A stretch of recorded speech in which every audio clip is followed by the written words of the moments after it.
Bir yil ichida, bir vaqtning o'zida 10 kun yo'qolganini bilasizmi?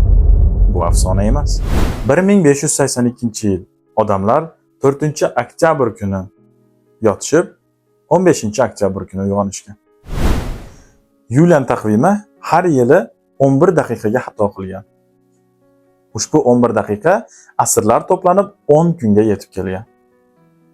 Ya'ni Papa Grigoriy 13 ushbu 10 kunni to'g'irlab ketish maqsadida ushbu 10 kunni oktyabr oyida bekor qilgan. Keling, birga tekshirib ko'ramiz. Telefonda oddiy kalendarni ochamiz va 1582-yilga jildiramiz. Mana shu joyda 10 kunni yo'qligini ko'rsangiz bo'ladi. Bizni kuzatishda davom eting. Omon bo'ling.